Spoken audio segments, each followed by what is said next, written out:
Ya, pemirsa, Anda kembali di One Hour masih setia juga bersama kami di sini ada Bang Syahgan dan Nagolan. Bang, hari ini Bang, hari Jumat tanggal 5 September. Maulid Nabi, Maulid Nabi. Maulid Nabi, betul. Allahu Akbar. Dan juga tepat jatuhnya waktu pembunuhan tuntutan 17+8.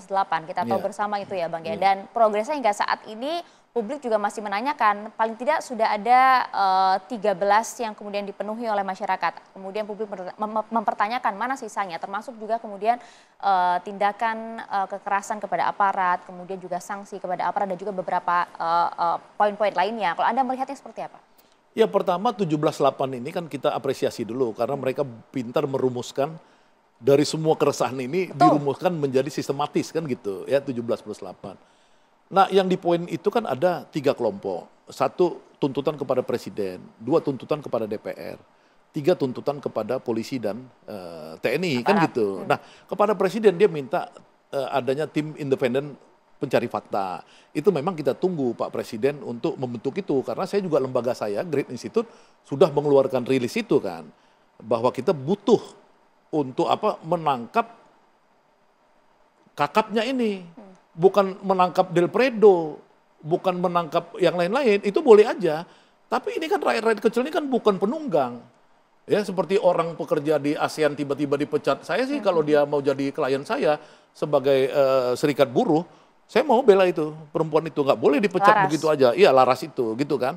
Karena apa? Karena kita mesti tangkap tadi betul nggak tuduhan orang kepada konglomerat-konglomerat hitam yang benci sama Prabowo. Karena Pak Prabowo kan bilang makar dan terorisme. Itu dia Bang. Itu berat itu. Nah, jangan sampai scapegoat kambing hitam. 2020 saya di penjara. Ya, gara-gara tuduhan makar. Ya kan, waktu saya koalisi aksi menyelamatkan Indonesia dianggap bertanggung jawab terhadap pembakaran demonstrasi anti undang-undang Omnibus Law. 10 bulan ya Bang? 10 bulan saya di penjara. Buat saya oke lah, make sense. Karena apa? Karena sudah ada Jenderal Gatot Nurmantio, Jenderal Yayat Sudrajat, Jenderal Sunarko. Banyak jenderalnya, orang pikir wah ini pasti ada kemampuan gerakan. Walaupun kita sama sekali nggak ada melakukan itu. Kita cuma gerakan-gerakan kritik kan. Tapi yang sekarang siapa yang mau dituduh makar ini? Karena apa? Karena pola pembuatan pembakaran halte itu sama dengan 2020. Maka Presiden harus menanya kepada Kapolri atau meminta institusi yang tadi yang diminta oleh 17+8 yang independen memeriksa kok polanya sama 2020 5 tahun lalu. Itu dia. Nah, makanya itu saya sepakat dengan 17/8 ya. Mudah-mudahan Presiden 1-2 hari ini bisa merespon kapan dia itu memenuhi itu. Tapi selebihnya Presiden menurut saya harus kita apresiasi bahwa dia itu bisa melakukan order penertiban kembali negara ini. Karena publik ya kan? Juga kemudian menantikan Bang, apa yang dimaksud oleh Presiden Prabowo sampai menyampaikan pada saat di Istana hari Minggu itu ya, bahwa ini justru sudah mengarah kepada tindakan makar dan juga terorisme. Makar yang seperti apa, terorisme seperti apa, siapa dalangnya itu loh Bang. Publik ingin ini kemudian dijelaskan secara langsung, secara gamblang oleh Presiden Prabowo. Ya, saya setuju itu mungkin itu satu catatan ya buat Prabowo, tapi yang saya bilang tadi ya, apakah Presiden ini dan yang lain yang dituntut itu, dia itu alergi nggak terhadap tuntutan? Kan itu dulu. Tapi Anda melihat nggak? Ini mengarah ke sana nggak Bang? Nggak alergi. Mereka terbuka. Presiden mengundang mahasiswa. Ya kan, malam ini kalau nggak salah atau kemarin malam mengundang mahasiswa. Mengundang 16 ormas-ormas Islam yang sokol dulu sangat militan. Baktiar Nasir, ya kan, apa semacam-macam. Kemudian ada partai lagi politik. Partai politik, ya kan. Jadi dia tuh berdialog. Buruh-buruh apa segala. Nah, jadi mereka merespon itu dulu dalam teori dialog, jangan represif dulu, tapi dialog dulu. Ya itu yang beda Bang kalau kita di lapangan Bang. Enggak, tapi yang presidennya nih, ini kan tadi kan ada 4 kan presiden, terus DPR kan gitu yang kedua. DPR ini juga kan merespon. Tadi sebelum saya masuk sini kan ditayangkan Pak Profesor Dasko mengucapkan permohonan maaf kepada publik atas kelemahan institusi dia, DPR itu. Kan bagus dong, ada orang minta maaf. Kemudian saya lihat juga Pak Dasko kemarin sudah terima tokoh-tokoh mahasiswa se-Indonesia untuk berdialog. Jadi badan aspirasi DPR itu digalakkan sekarang. Ya kan gitu. Kemudian dilakukan tindakan nih, pemecatan kan. Ya katanya. Penonaktifan. Iya, tapi kan beda loh Bang itu maknanya Bang. Tapi kan kemudian ada gaji nggak diberikan. Ya kan hari ini kan masih menunggu dulu hasil dari tapi artinya kan cukup keras kan. Cukup keras dinonaktifkan, ya kan, bahkan itu kalau Pak Bahlil bilang Adis Kadir yang dari Golkar tidak terima gaji, dia bilang. Misalnya seperti itu, ya kan? Kita lihat aja dong, kita kan praduga tidak bersalah dulu, artinya mereka ini mau berubah. Sudah merespon. Merespon mau berubah, ya nggak? Itu dulu kan. Nah bagaimana dia tuntutan 17.8, minta supaya ada aspirasi ditampung dengan sistematis dan terukur. Ada kan di poinnya itu 17, ini yang jangka pendek tadi kan, dia kan dilakukan itu sama dia. Jadi banyak poin-poin yang sudah dilakukan. Nah polisi misalkan, nah polisi ini, dia minta itu polisi menghukum, reformasi. Nah reformasi di polisi ini, memang tuntutan orang banyak, 200 LSM itu menuntut Kapolri diganti misalkan seperti itu. Karena pola kekerasannya sama dengan masa di era Jokowi kan, era sebelumnya itu. Nah tapi kan sebelum isu polisi Kapolri diganti, kan saya melihat ada pergantian-pergantian yang cukup bagus. Ya misalkan wakil Kapolri diganti dengan orang yang profesor, doktor, ahli disertasinya aja tentang reforma agraria, Pak Dedi itu. Saya tahu dari pembimbing dia. Kemudian Pak Asep ini kan orang baik nih yang Kapolda, ya kan, kemudian Kabar Eskrim juga orang baik. Jadi mungkin satu-satu sebelum pergantian Kapolri, karena pergantian Kapolri kan mungkin mesti ada timing kan, timingnya mungkin kalau ada reshuffle nanti Kapolrinya jadi menteri seperti zaman Pak Tito. Bisa jadi seperti itu, who knows? Nggak tahu, maksud saya itu artinya itu, yang penting kan pertanyaan jangka pendeknya, dihukum nggak orang yang bertanggung jawab terhadap kasus aparat kekerasan ini. Misalkan kasus kematian Afwan. Kan dihukum, dipecat, kompol, itu kan tinggi juga, perwira kan, kompol. Orang nggak puas, oke, tapi kita tunggu pencarian data, fakta sebenarnya. Kemarin kita lihat Kepala Badan Intelijen Nasional datang ke Presiden, ya kan, ditanya oleh wartawan, Bapak mau ngapain ketemu Presiden? Saya mau melaporkan yang paling penting, dia bilang. Ya kan, kita tunggu dong, ya kan, apa yang paling penting? Jangan-jangan memang harus dibuat tim investigasi, karena saya tahu BIN itu, ya, dia tahu ini dari lama, ya, bahwa ada potensi instabilitas ini, setahu saya ya tentang instabilitas mereka. Itu kalau kita jelaskan secara harfiah cukup mencekam loh Bang. Instabilitas negara. Pasti. Ini cukup serius. Artinya oke, Anda aktivis tahun 80, kita tahu betul kiprah Anda seperti apa begitu. Apakah Anda melihat bahwa aksi massa yang berlangsung yang awalnya memang kalau kita lihat para mahasiswa, para buruh dan juga ojol yang kemudian turun langsung menyampaikan aspirasinya, ini kemudian ada sekelompok yang udah bergeser menjadi tindakan anarkis. Anda tahu betul siapa dalangnya, memang ada yang menunggangi untuk kepentingan elit. Kalau itu kan kita taunya post factum ya. Misalkan zaman saya kan pertarungan antara Pak Rudini, Menteri Dalam Negeri dengan LB Murdani, ya kan, Menteri Pertahanan, pertarungan di seputar Presiden. Zamannya Hariman Siregar tahun 74, pertarungan antara Jenderal Sumitro lawan kelompok Sudomo dan kelompok Ali Murtopo. Jadi selalu ada begitu. Nah, di sini kan di dalam tubuh kekuasaan ini kan ada 3 sentrum, ya kan?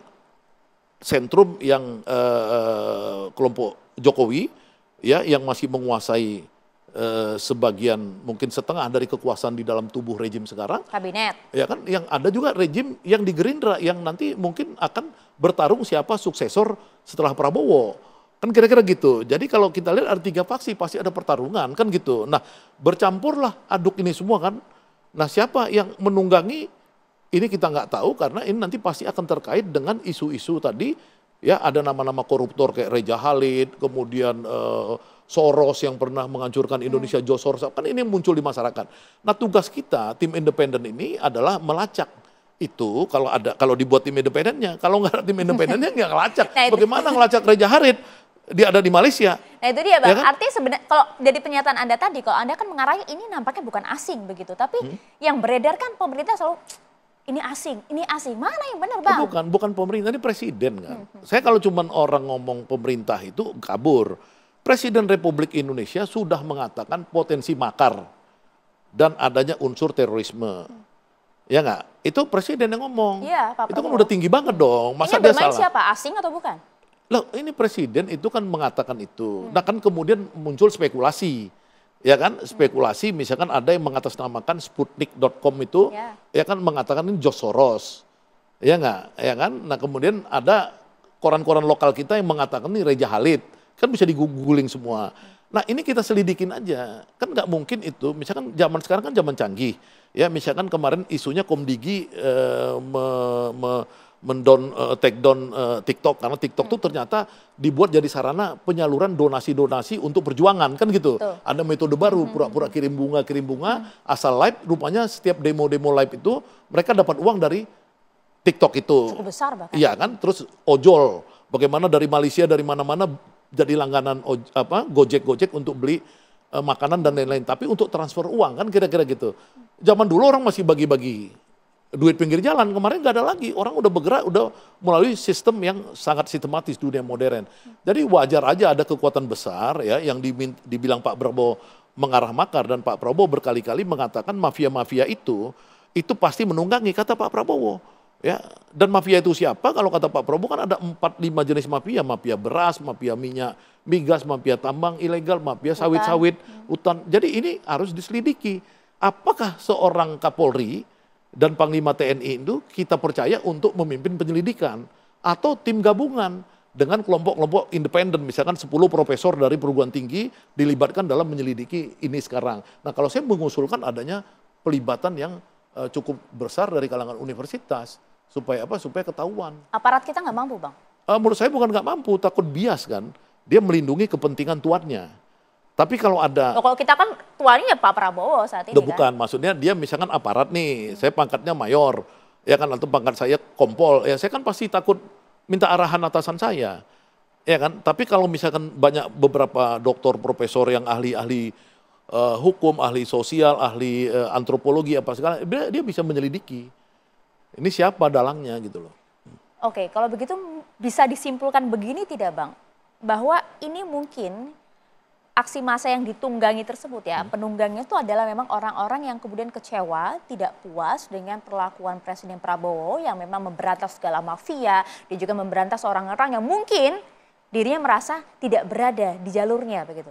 Nah, kalau yang massa rakyat, kan ada dua, massa rakyat itu yang disebut kontra revolusi, ya ada teorinya nih, ada yang revolusioner. Yang revolusioner yang terbimbing, ada pemimpinnya, ada garis ideologinya, ada gerakannya.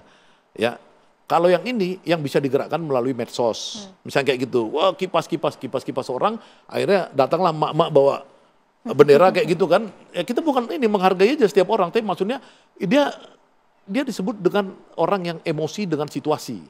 Tapi ini bukan penanggung jawab dalam konteks makar tadi, bukan dong. Yang kalau udah bicara makar ini pasti ada yang tadi mafia-mafia yang kalah dengan Prabowo. Mereka tersiksa dengan adanya Prabowo. Mereka marah, mereka pasti ikut nunggangin gitu loh. Inilah cara berpikir kita.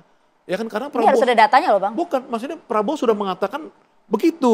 Cuman data itu hanya bisa kita cari apakah diserahkan kepada pemerintah, ataukah DPR membentuk tim investigasi independen, atau pemerintah yang membentuk tim investigasi independen.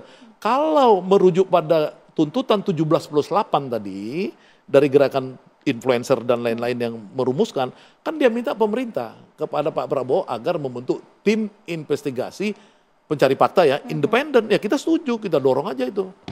Nah itu dia, apakah kemudian Pak Presiden juga harus merespon tim independen ini untuk kemudian segera dijalankan, Bang? Kita jawab usai jeda ya. Sesaat lagi tetap bersama kami di One on One.